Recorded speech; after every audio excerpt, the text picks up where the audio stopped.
लगभग 22 वर्षों के बाद बिहार में मतदाता सूची के शुद्धिकरण का कार्य सफलतापूर्वक 30 सितंबर को संपन्न हुआ। लगभग सभी राजनीतिक दलों ने ये मांग की थी कि मतदाता सूची में काफ़ी त्रुटियां हैं और इसको मद्देनज़र रखते हुए ये कदम उठाया गया। हालांकि सोशल मीडिया पर इसके बारे में कुछ बढ़ चढ़कर कहा गया, लेकिन सत्यता ये है कि आज की तारीख में बिहार के 243 इलेक्टोरल रजिस्ट्रेशन ऑफिसर्स ने 90,000 बूथ लेवल ऑफिसर्स के साथ मिलकर 1.6 लाख बूथ लेवल एजेंट्स, जो कि 12 मान्यता प्राप्त राजनीतिक दलों ने नियुक्त किए थे, उनके साथ मिलकर इस सूची को शुद्ध करने का बहुत ही सराहनीय काम किया है और बिहार ने देश को ये राह दिखाई है। चूंकि विशेष गहन परीक्षण में काफ़ी मेहनत ज़मीनी स्तर के अधिकारियों को करनी पड़ी,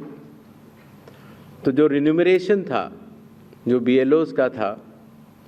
और जो बाकी अधिकारियों का था, उसको भी कई वर्षों के बाद बढ़ाया गया और ख़ास तौर से EROs और AEROs का ऑनरेरियम तो पहली बार दिया गया।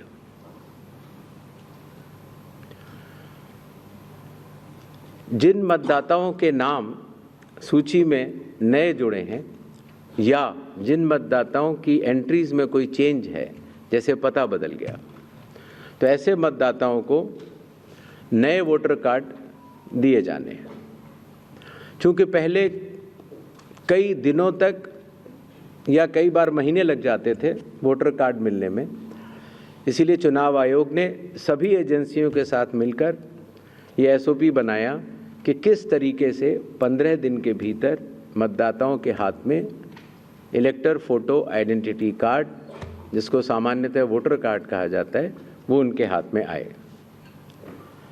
इसी तरीके से जो हमारे बूथ लेवल ऑफिसर्स हैं, जब वो मतदाताओं के घर घर जाते हैं तो उनको भी पहचान पत्र पहली बार चुनाव आयोग ने डिज़ाइन भी किया और उनको दिया भी। कंडक्ट ऑफ इलेक्शंस जो आने वाला है,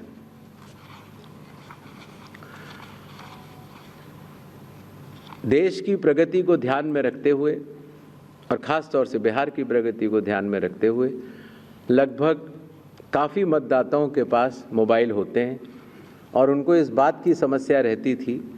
कि हम मोबाइल लेके अगर घर पर छोड़ के जाते हैं तो दिक्कत होती है और लेके जाते हैं तो हम कहाँ उसको रखें, क्योंकि मोबाइल फ़ोन पोलिंग स्टेशन के अंदर अलाउड नहीं है। इसलिए एक नई व्यवस्था बनाई गई जिससे कि पोलिंग स्टेशन के कमरे के ठीक बाहर कोई भी मतदाता अपना मोबाइल फ़ोन जमा करा सकता है, अंदर जाके अपना वोट डाल सकता है और बाहर आने के बाद अपना मोबाइल लेके घर जा सकता है। हर मतदाता को नॉमिनेशन का प्रोसेस खत्म होने के बाद एक वोटर इन्फॉर्मेशन स्लिप दी जाती है। वोटर इन्फॉर्मेशन स्लिप देने का लक्ष्य सिर्फ ये रहता है कि मतदाता को, क्योंकि कई बार बूथ बदल जाते हैं या कई बार मतदाता नए होते हैं, तो उनको वोटर स्लिप पर, इन्फॉर्मेशन स्लिप पर अपने बूथ का नाम और सारे डिटेल्स मिल जाते हैं। तो वोटर इन्फॉर्मेशन स्लिप पर बहुत ही छोटा चेंज करने के बाद मतदाताओं की सहूलियत बहुत बढ़ गई, क्योंकि उसमें उनका पोलिंग स्टेशन का नंबर, पोलिंग स्टेशन की जगह कोने में बड़े रूप में दिखा दी गई। पहले उनको पूरे में ढूंढना पड़ता था।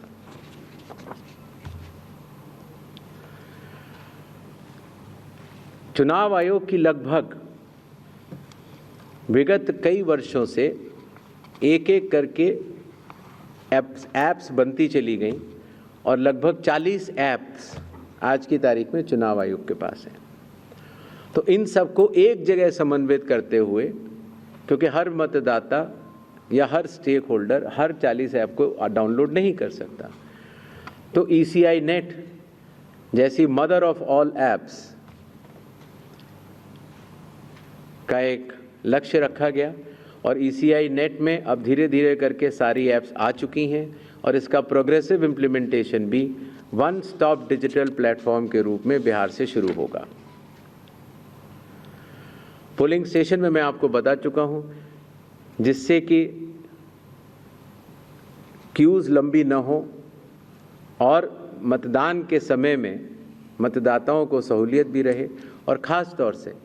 मतदान के आखिरी घंटों में ज़्यादा भीड़ न हो, इसके लिए संख्या 1200 निर्धारित की गई। कैंडिडेट्स के बूथ पहले मतदान केंद्र से काफ़ी दूर तक लगाए जाने के निर्देश थे, जिससे कि कैंडिडेट्स को भी और मतदाताओं को भी काफ़ी असहूलियत होती थी।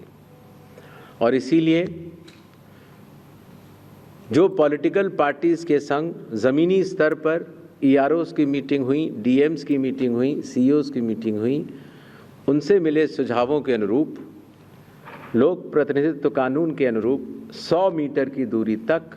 हर कैंडिडेट अगर चाहे तो अपने बूथ्स लगा सकता है। चुनावी प्रक्रिया पारदर्शी हो, उसकी पूर्ण निगरानी हो, ERO भी उसको देख पाएँ और कोई भी अगर गलती पाए जाए तो उसके खिलाफ एक्शन भी लिया जा सके। इसके लिए पहले लगभग 50% प्लस पोलिंग स्टेशंस में वेबकास्टिंग होती थी और अब इसको 100% पोलिंग स्टेशंस में लागू कर दिया गया है, जिससे कि निगरानी तंत्र के लिए सुगमता होगी।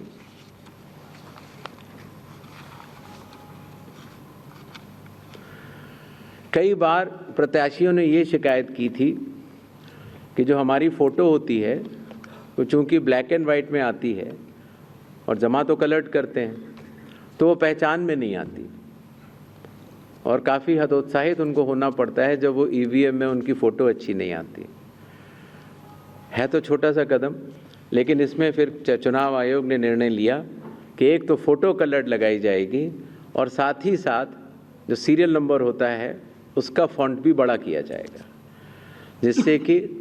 प्रत्याशियों की पहचान भी आसानी से हो जाए और मतदाताओं को सुविधा भी हो। काउंटिंग,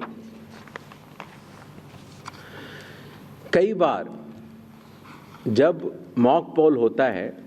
तो मॉक पोल के समय मॉक पोल का डेटा डिलीट करना प्रिसाइडिंग ऑफिसर्स भूल जाते हैं और इसीलिए जब काउंटिंग होती है तो फॉर्म 17C और काउंटिंग यूनिट का मिलान नहीं हो पाता। ऐसे केस में किसी भी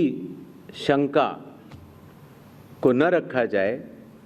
इसलिए जब भी 17C या वीवीपैट में मिसमैच होगा तो उन EVM से रिलेटेड वीवीपैट्स की पूर्ण गिनती की जाएगी। इसी तरीके से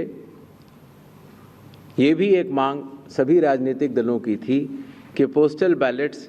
की गिनती पहले शुरू की जाए और पहले ख़त्म की जाए। तो इसलिए चुनाव आयोग ने पारदर्शिता के लिए भी और इसके लिए भी,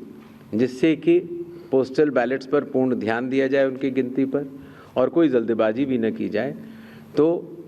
EVM के लास्ट 2 राउंड से पहले